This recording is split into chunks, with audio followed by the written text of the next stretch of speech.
الحمدللہ رب العالمین والصلاة والسلام علی سید الانبیاء والمرسلین اما بعد فاعوذ باللہ من الشیطان الرجیم بسم اللہ الرحمن الرحیم۔ آج کی ہماری گفتگو ڈاکٹر اشرف آصف جلالی صاحب کے حوالے سے ہے۔ احباب اہل سنت جانتے ہیں کہ پچھلے دنوں مختلف پوسٹیں اور مختلف آڈیوز میرے خلاف شیئر کی گئیں، اور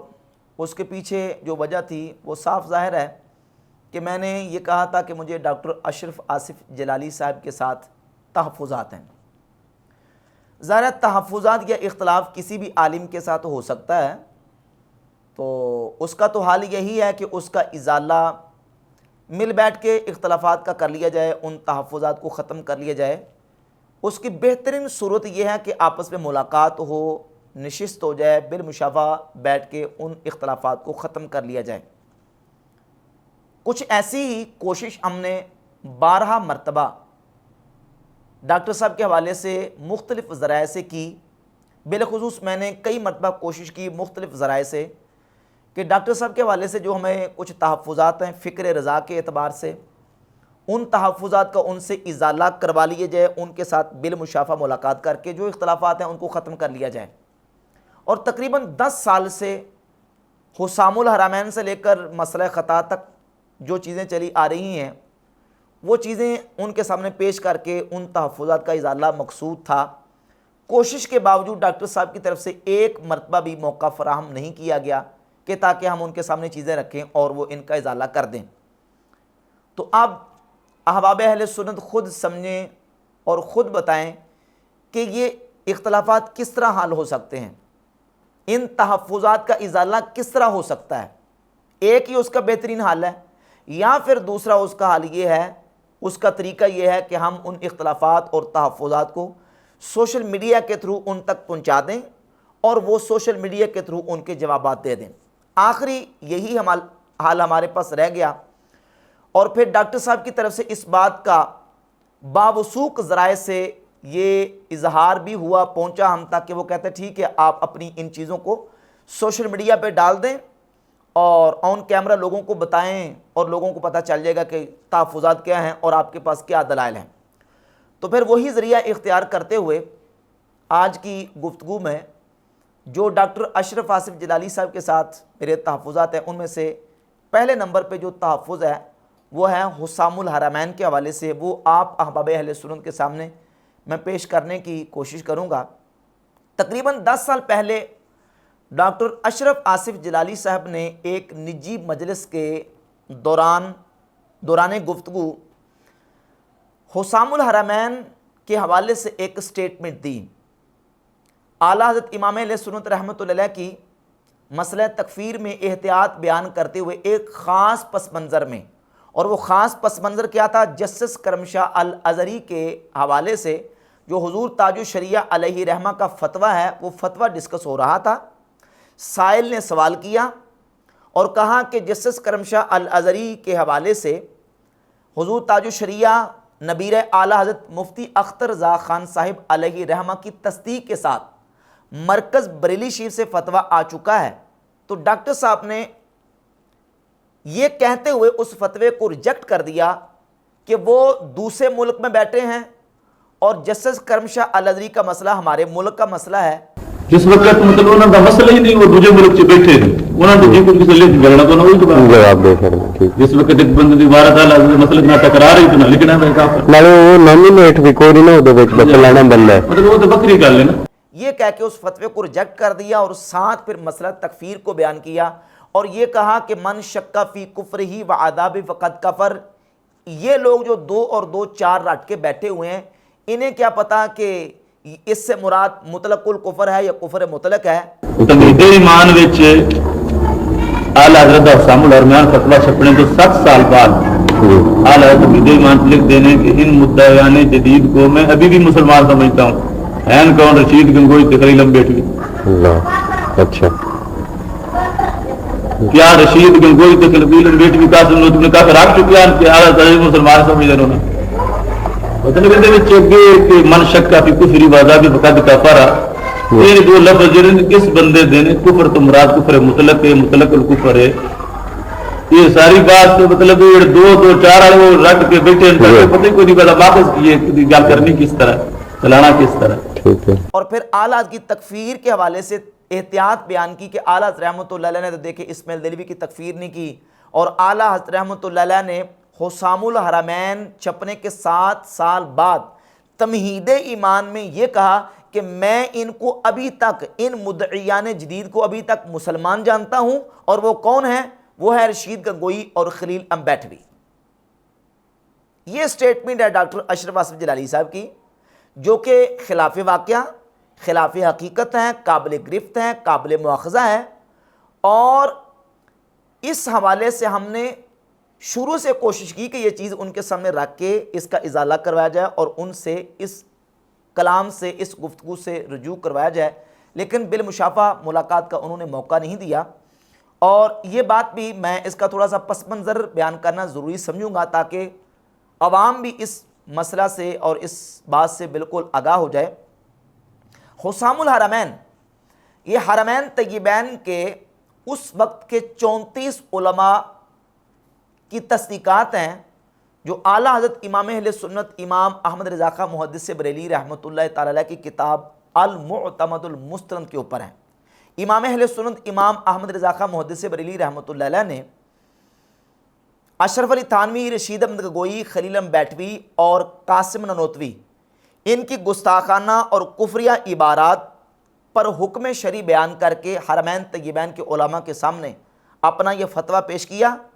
تو حرمین طیبین کے اس وقت کے 34 علماء نے امام احمد رضا خاں محدث بریلوی علیہ رحمہ کے اس فتوے کی تصدیق کرتے ہوئے جو تقریضات لکھی، تصدیقات لکھی، ان کو کہتے ہیں حسام الحرمین، یعنی 34 علماء حرمین کی تصدیقات. اور انہوں نے واضح طور پر لکھا کہ یہ جو عبارات گستاخانہ اور کفریہ ان کتابوں کے اندر موجود ہیں،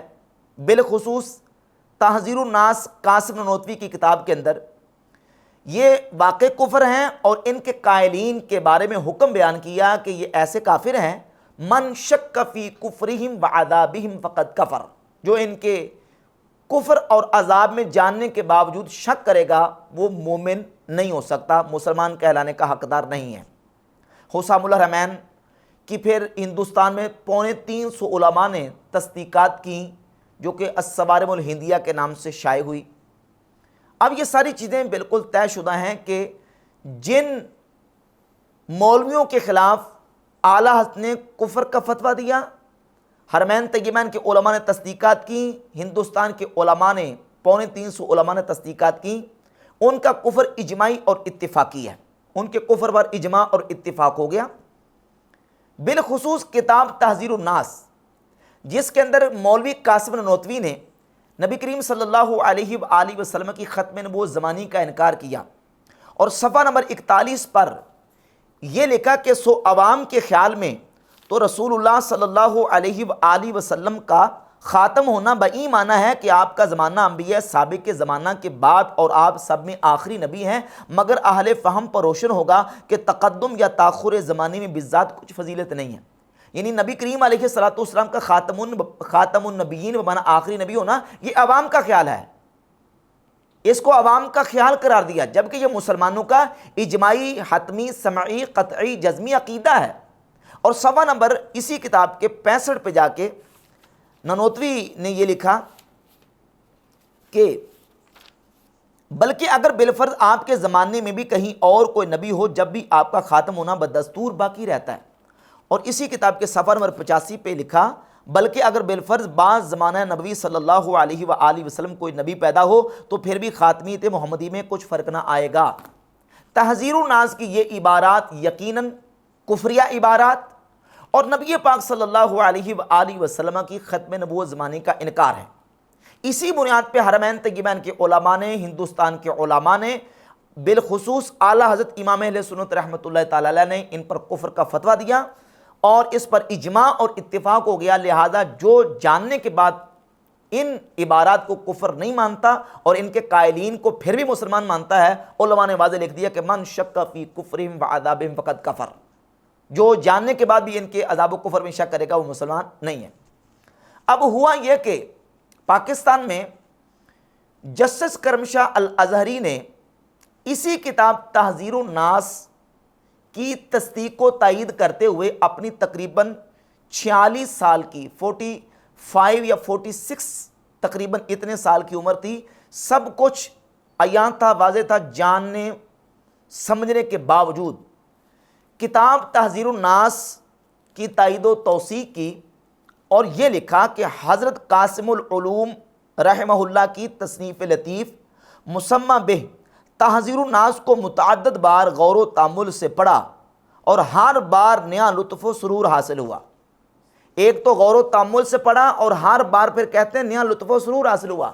اس کتاب کی تائید و توثیق کی جس میں نبی پاک علیہ الصلوۃ والسلام کی ختم نبوت زمانی کا انکار موجود ہے، کفریہ عبارات موجود ہیں، اور اس کتاب کے بارے میں سینکڑوں علماء کفر کے فتوے دے چکے۔ کرم شاہ الازہری نے اس کتاب کی تائید و توثیق کی اور 1964 میں یہ تائید و توثیق جسٹس کرم شاہ الازہری نے کی۔ اس کے بعد پھر 1986 میں اسی تحذیر الناس کے حوالے سے ایک کتاب لکھی، تحذیر الناس میری نظر میں۔ اس کے صفحہ نمبر 58 پہ جا کے پھر قاسم نانوتوی کو ختم نبوت زمانی کا مقر مانا اور کہا کہ وہ تو اقرار کرتا تھا، وہ تو ختم نبوت زمانی کا منکر ہے ہی نہیں تھا۔ لکھا کہ یہ اقتباسات بطور عبارت النص اور اشارت النص اس امر پر بلا شبہ دلالت کرتے ہیں کہ مولانا نانوتوی ختم نبوت زمانی کو ضروریات دین سے یقین کرتے تھے اور اس کے دلائل کو قطعی اور متواتر سمجھتے تھے۔ انہوں نے اس بات کو صراحت سے ذکر کیا ہے کہ جو حضور صلی اللہ علیہ وآلہ وسلم کی ختم نبوت زمانی کا انکار کرے وہ کافر ہے اور دائرہ اسلام سے خارج ہے۔ یعنی پھر صفحہ نمبر 58 پہ جا کے لکھ دیا کہ قاسم نانوتوی ختم نبوت زمانی کو مانتا تھا، قائل تھا، یعنی تحذیر الناس کے حوالے سے اپنا مثبت بیان پھر دے دیا۔ ان تمام تفصیلات کے بعد یہ سمجھیں کہ نبیر اعلیٰ حضرت حضور مفتی اختر رضا خان صاحب علیہ رحمہ 2004 میں پاکستان لاہور تشریف لائے۔ حاجی غلام اویس کرنی صاحب جو کہ ان کے خلیفہ بھی ہیں اور ان کے پاکستان میں لاہور میں میزبان بھی رہتے تھے، ان کے گھر شاد باغ تاج الشریعہ علیہ رحمہ تشریف لائے۔ علماء کی موجودگی میں اس بات کے حاجی غلام اویس کرنی صاحب بھی گواہ ہیں، مولانا ظہور احمد جلالی صاحب منڈی بہاؤالدین والے وہ بھی اس بات کے گواہ ہیں، اور دیگر اور بھی بہت سارے لوگ گواہ ہیں۔ اور میں بھی اس موقع پر 2004 میں شاد باغ حاجی غلام اویس کرنی صاحب کے گھر موجود تھا۔ اس موقع پر تاج الشریعہ علیہ رحمہ کے سامنے جسٹس کرم شاہ الازہری کی یہ عبارات اور یہ کتابیں ان کے سامنے پیش کی گئیں۔ تاج الشریعہ علیہ رحمہ نے ان کتابوں کو وصول کیا اور 2004 میں جب آپ تشریف لائے کتابیں آپ ساتھ لے گئے۔ مرکز بریلی شریف سے یہ استفتاء تھا، اس استفتاء پر ایک فتویٰ جاری کیا گیا جس پر حضور تاج الشریعہ علیہ رحمہ کی باقاعدہ تصدیق موجود ہے، اور انہوں نے جسٹس کرم شاہ الازہری کے حوالے سے فتویٰ جاری کیا۔ اس فتوے کو ڈسکس کرتے ہوئے بحث کرتے ہوئے ڈاکٹر اشرف اصغر جلالی صاحب نے کرم شاہ کا دفاع بھی کیا اور یہاں تک کہا کہ کرم شاہ کے اہل سنت ہونے پر اہل سنت کا اجماع ہو چکا، اور پھر تاج الشریعہ علیہ رحمہ کے فتوے کو ریجیکٹ بھی کیا۔ اور اسی گفتگو کے دوران ڈاکٹر صاحب نے حسام الحرمین کے حوالے سے یہ بات اور یہ سٹیٹمنٹ دی کہ امام اہل سنت رحمۃ اللہ علیہ کا حسام الحرمین فتویٰ چھپنے کے 7 سال بعد آپ نے تمہید ایمان میں یہ کہا کہ میں ان کو ابھی تک مسلمان جانتا ہوں، رشید گنگوئی کو اور خلیل امبیٹوی کو۔ اب اس کے بعد جب یہ معاملہ پیش آیا تحفظات کا، ڈاکٹر صاحب کے بھتیجے طلحہ احسن جلالی صاحب میرے پاس تشریف لائے، مجھے سنی کانفرنس کی دعوت دی، میں نے ان کے سامنے یہ تحفظات اپنے رکھے اور یہ عذر پیش کیا کہ میں کانفرنس میں نہیں جا سکتا کیونکہ میرے یہ تحفظات ہیں۔ تو انہوں نے کہا کہ ٹھیک ہے میں ڈاکٹر صاحب سے بات کروں گا اور انشاءاللہ آپ کے ان تحفظات کا ازالہ کیا جائے گا۔ لیکن ہوا یہ کہ وہ تصاویر میری لے گئے، تصاویر انہوں نے میری لی اور بعد میں پھر اس کے بیک گراؤنڈ پہ ایک ترانہ چلا دیا کہ کنز العلماء ہم آپ کے ساتھ ہیں، ہم آپ کے ساتھ ہیں۔ میرے قائد صدا ہم تیرے ساتھ ہیں، کنز العلماء صدا ہم تیرے ساتھ ہیں۔ جب وہ وائرل ہوئی آڈیو یا ویڈیو، دوست احباب کی طرف سے مجھے کال موصول ہوئیں، پیغامات آئے کہ یہ کیا معاملہ ہے، تو میں نے اپنی کلیریفیکیشن کے لیے، وضاحت کے لیے ایک چھوٹا سا وائس ریکارڈ کروا دیا کہ بھائی میں کانفرنس میں نہیں جاؤں گا کیونکہ مجھے ڈاکٹر صاحب سے تحفظات ہیں، اور ان تحفظات کا میں نے اظہار طلحہ احسن جلالی صاحب کے سامنے بھی کیا ہے۔ بات چلتی چلتی پھر تصفیے کی طرف گئی اور تصفیے تک پہنچی۔ الغرض 1 مارچ 2023 بروز بدھ جوہر ٹاؤن فیضان مدینہ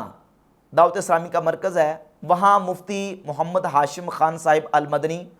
اور مفتی سید مشاہد حسین شاہ صاحب کی ثالثی میں ایک میٹنگ رکھی گئی، اور ڈاکٹر اشرف آصف جلالی صاحب کی طرف سے ان کے وکیل مطلق زاہد نعمانی صاحب اور ان کے دیگر رفقا وہاں پہنچے۔ ان کے سامنے ہم نے یہ تحفظات اپنے رکھے اور ساری چیزیں رکھی، میں انشاءاللہ ڈیٹیل کے ساتھ اس کی تفصیلات بیان کروں گا۔ یہ پہلا پوائنٹ تھا جس پوائنٹ کا فیصلہ مفتی محمد ہاشم خان صاحب نے یہ کیا اور کہا کہ ڈاکٹر صاحب کی یہ سٹیٹمنٹ واجب الازالہ ہے۔ ڈاکٹر صاحب کے اوپر واجب ہے کہ ڈاکٹر صاحب حسام الحرمین کے حوالے سے اپنی اس سٹیٹمنٹ کا ازالہ کریں، ان پر واجب ہے۔ پھر وکیل مطلق کی طرف سے یہ کہا گیا کہ ڈاکٹر صاحب نے تو اس کا ازالہ کر دیا ہے فکر رضا سیمینار کر کے، انہوں نے فکر رضا سیمینار کیا، اس میں تو انہوں نے ازالہ کر دیا ہے۔ مفتی صاحب نے وہ فکر رضا سیمینار دیکھا اور دیکھنے کے بعد بھی انہوں نے کہا کہ اس سٹیٹمنٹ کا ازالہ نہیں ہوا، اب بھی ان پر واجب ہے کہ وہ اس کا ازالہ کریں، یہ بات واجب الازالہ ہے۔ یہ فیصلہ ہوا اور ابھی تک ڈاکٹر صاحب کی طرف سے اس کا ازالہ نہیں کیا گیا۔ باقی میرے حوالے سے جو پراپوگنڈا کیا گیا کہ فلاں کو کافر کہہ دیا، فلاں کو کافر کہہ دیا، اور کچھ الزامات اور کچھ خلاف واقعہ اور خلاف حقیقت باتیں کی گئیں، تو ان کے جواب میں امام اہل سنت اعلیٰ رضی اللہ تعالیٰ عنہ کی ایک عبارت فتاوی رضویہ کی جلد نمبر 30 کے صفحہ نمبر 351 سے پیش کر دیتا ہوں۔ امام اہل سنت فرماتے ہیں، عوام مسلمین کو بھڑکانے اور دن دہاڑے ان پر اندھیری ڈالنے کو یہ چال چلتے ہیں کہ علماء اہل سنت کے فتوی تکفیر کا کیا اعتبار، یہ لوگ ذرا ذرا سی بات پر کافر کہہ دیتے ہیں، ان کی مشین میں ہمیشہ کفری کے فتوے چھپا کرتے ہیں۔ اسماعیل دہلوی کو کافر کہہ دیا، مولوی اسحاق صاحب کو کافر کہہ دیا، مولوی عبدالحی صاحب کو کہہ دیا، پھر جن کی حیا اور بڑی ہوئی ہے وہ اتنا اور ملاتے ہیں کہ معاذ اللہ حضرت شاہ عبدالعزیز صاحب کو کہہ دیا، شاہ ولی اللہ صاحب کو کہہ دیا، حاجی امداد اللہ صاحب کو کہہ دیا، مولانا شاہ فضل الرحمان صاحب کو کہہ دیا، پھر جو پورے ہی حد حیا سے اونچے گزر گئے وہ یہاں تک بڑھتے ہیں کہ ایاذن باللہ حضرت شیخ مجدد الفسانی رحمت اللہ تعالی علیہ کو کہہ دیا۔ غرض جسے جس کا زیادہ معتقد پایا اس کے سامنے اسی کا نام لے دیا کہ انہوں نے اسے کافر کہہ دیا۔ تو اس طریقے سے پراپیگنڈے پہلے بھی ہوتے ہیں اور آج بھی ہو رہے ہیں، اور مسئلہ تکفیر کے حوالے سے ہمارا موقف کیا ہے؟ سید احمد سعید کاظمی شاہ صاحب مقالات کاظمی کی جلد 2 صفحہ 289 پہ لکھتے ہیں کہ مسئلہ تکفیر میں ہمارا مسلک ہمیشہ سے یہی رہا ہے کہ جو شخص بھی کلمہ کفر بول کر اپنے قول یا فعل سے التزام کفر کر لے گا تو ہم اس کی تکفیر میں تعامل نہیں کریں گے، خواہ وہ دیوبندی ہو یا بریلوی، لیگی ہو یا کانگریسی، نیچری ہو یا ندوی۔ اس بارے میں اپنے پرائے کا امتیاز کرنا اہل حق کا شیوا نہیں ہے، اور یہی ہمارا مسلک ہے اور یہی ہمارا منہج ہے کہ رسول اللہ صلی اللہ علیہ وآلہ وسلم کی ختم نبوت کا انکار کرنے والا، نبی پاک علیہ السلام کی شان اقدس میں گستاخی کرنے والا یا گستاخوں کا ساتھ دینے والا، وہ اپنا ہو چاہے بیگانہ ہو، جو بھی ہو، اس کی تکفیر میں ہم تعامل نہیں کریں گے۔ باقی جو پراپوگنڈا کر کے کہا جاتا ہے کہ فلاں کو کہہ دیا، فلاں کو کہہ دیا، اس طرح کے پراپوگنڈے پہلے بھی ہوتے آئے ہیں اور اب بھی ہوتے آ رہے ہیں۔